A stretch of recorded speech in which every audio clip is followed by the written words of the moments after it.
भी अगर share market में अगर निवेश करता है, इन्वेस्टर है, तो उसके लिए ये जो अर्निंग सीजन होता है वो काफ़ी इंपॉर्टेंट होता है, ठीक है। और ये पहले वीडियो में ही मैं सिर्फ ये एक्सप्लेन करने वाला हूँ, ये जो एक्स्ट्रा चीज़ें जो कि आपको इतने सारे डाउट्स रहेंगे कि नंबर्स कैसे पढ़ने होते हैं, कहाँ पे चीज़ें को देखना होता है करके, ठीक है। उसके बाद के जितने भी वीडियोज़ आएंगे हम लोग डायरेक्टली नंबर को स्टडी करना स्टार्ट कर देंगे।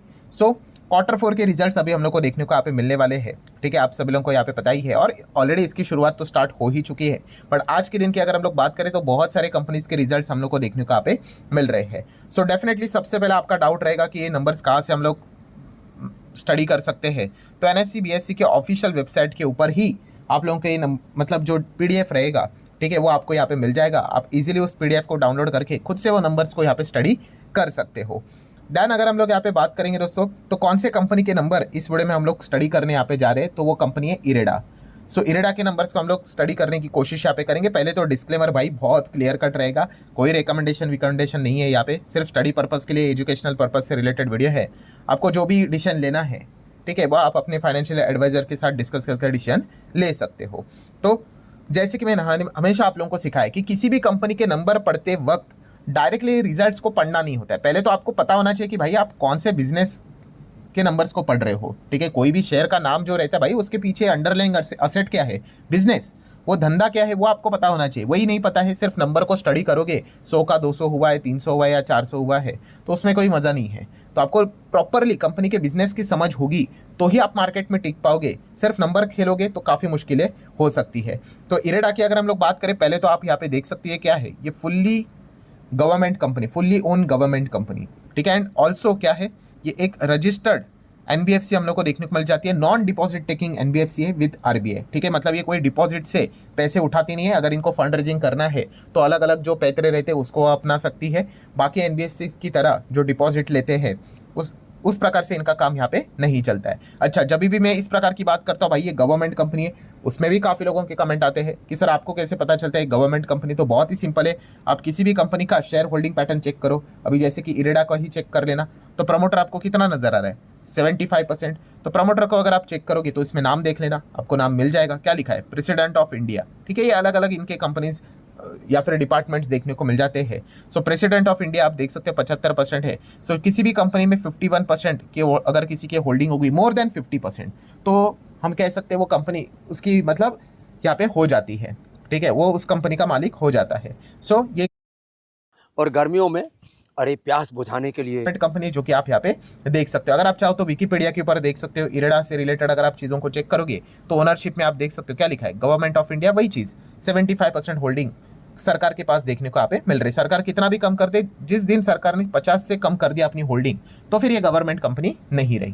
तो ये सारी चीज़ें आपने देखनी होती है। सो बिजनेस की अगर हम बात यहाँ पे कर रहे थे तो ये इरेडा का बिजनेस क्या है, तो न्यू एंड रिन्यूएबल एनर्जी जो हम लोग को देखने को मिल जाते हैं, ठीक है, उससे रिलेटेड फाइनेंस को प्रोवाइड करना, ठीक है, प्रोवाइड द फाइनेंस असिस्टेंस, ठीक है। मतलब आसान भाषा में बोल दूँ तो लोन देना, ठीक है। अगर आप रिन्यूएबल एनर्जी से रिलेटेड कोई भी काम करते हैं, अलग अलग इनके काम देखने को मिल जाते हैं। अगर रिटेल प्लेयर की अगर बात करें, पहले रिटेल प्लेयर में था नहीं, ठीक है, तो वहाँ पे कब आ गया, जो प्रधानमंत्री सूर्य घर मुफ्त बिजली योजना जो उन्होंने स्टार्ट की थी, सोलार रूफटॉप जो यहाँ पे लगाया करते थे, ठीक है, वहाँ से स्टार्ट हुआ था। उन्होंने कहा था कि हम रिटेल को भी अभी लोन देंगे, एंड वहाँ से इनका रिटेल लोन बुक भी स्टार्ट होते हुए देखने को यहाँ पे मिला है। एंड अभी ये और भी अलग अलग सेगमेंट में हम लोग को एंटर करते हुए देखने को मिल रहे हैं। सो इसमें कंपनी बेसिकली काम यहाँ पे करती है।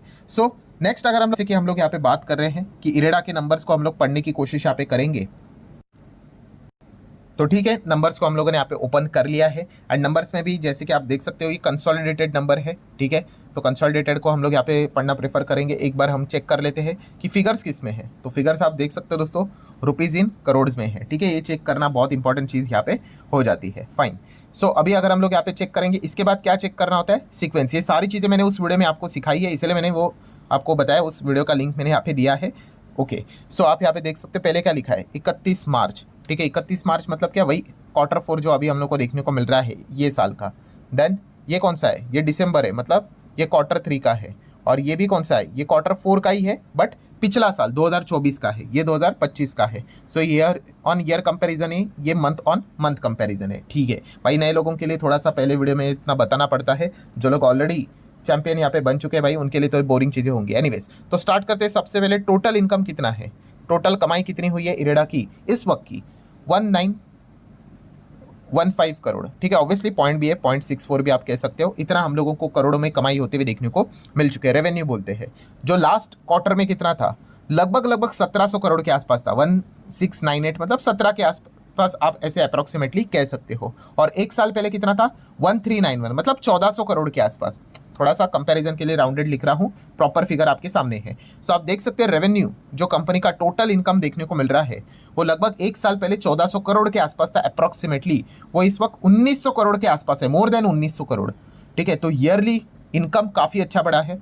एंड क्वार्टरली अगर बात कर ले तो 1700 करोड़ था, वो अभी 1900 करोड़ यहाँ पे हो चुका है। तो क्वार्टरली भी इनकम में इजाफा होते हुए देखने को मिल चुका है। बट हमेशा की तरह मैंने आप लोगों को सिखाया है कि इनकम अच्छा होना क्या अच्छी बात होती है? हाँ, अच्छी बात होती है। बट इसका अर्थ ये नहीं कि कंपनी के नंबर एक्चुअल में अच्छे करके, क्योंकि ये तो कमाई हो गई। इतना कमाई करने के लिए भाई बहुत सारे खर्चे करने पड़ते हैं कि नहीं? वो खर्चों को हटाएंगे तो हमें क्या मिलता है? प्रॉफिट, ठीक है। मतलब बोलते हैं ना, income minus expenditure is equal to profit और लॉस।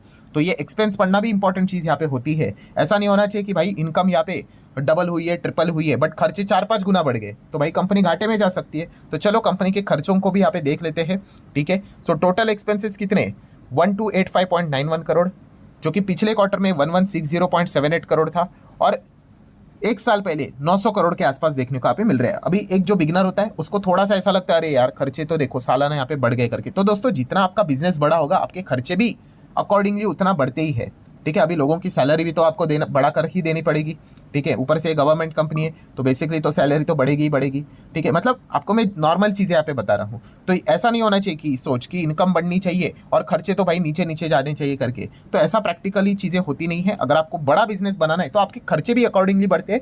हाँ, सिर्फ इतना होता है कि खर्चों का जो परसेंटेज है वो इनकम से ग्रोथ के हिसाब से थोड़े कम होने चाहिए, तो आपका ओवरऑल प्रॉफिट अच्छा निकल कर आता है।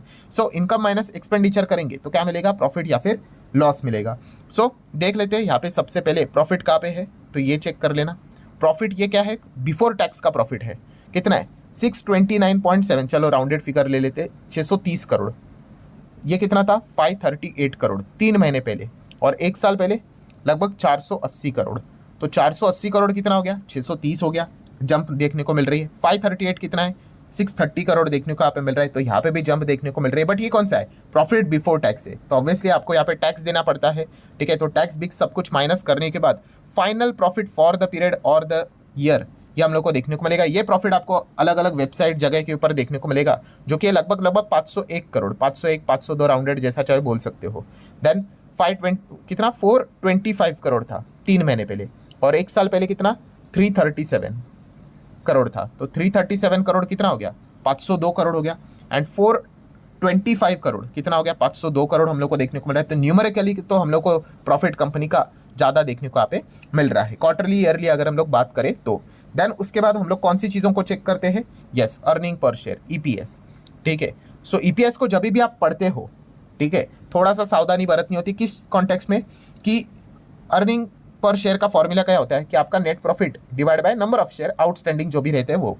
तो नेट प्रॉफिट तो हम लोगों ने देख लिया। अगर किसी कंपनी ने अगर क्वार्टर के बीच में कभी बोनस दिया है, ठीक है, या फिर स्प्लिट दिया है, तो क्या होते हैं? नंबर ऑफ शेयर्स बढ़ते हैं कि नहीं, ठीक है। तो या फिर बायबैक भी किया है, तो इस चीज़ अगर कोई कंपनी ने ऐसा किया है तो उसके ईपीएस के नंबर्स को पढ़ते हो थोड़ा सा आप लोगों ने सावधानी पूर्वक यहाँ पे पढ़ना चाहिए, इतना कहना चाहूँगा। या फिर आप डाइल्यूटेड ईपीएस को भी थोड़ा बहुत स्टडी कर सकते हो। तो यहाँ पे तो इरेडा के साथ तो ऐसा कुछ हुआ नहीं है। सो बेसिक को बोलो या फिर डाइल्यूटेड बोलो, सारा ईपीएस आपको सेम ही देखने को मिल जाएगा। तो किधर गया ईपीएस? नीचे है, किधर? तो हम लोगों को यहाँ पे मिलना चाहिए। यस, तो आप यहाँ पे चेक कर सकते हैं, कंपनी ने यहाँ पे बताया बेसिक एंड डाइल्यूटेड ईपीएस दोनों सेम ही है, ठीक है, क्योंकि कोई हम लोग को एडजस्टमेंट देखने को नहीं मिल रहा है। तो कितना है? थोड़ा मैं जूम कर लेता हूँ, तो आप देख सकते हो 1.87 ये इस वक्त का ईपीएस है। 3 महीने पहले था ये 1.58, और एक साल पहले सेम क्वार्टर में था 1.25। तो 1.25 का कितना हो गया? 1.87।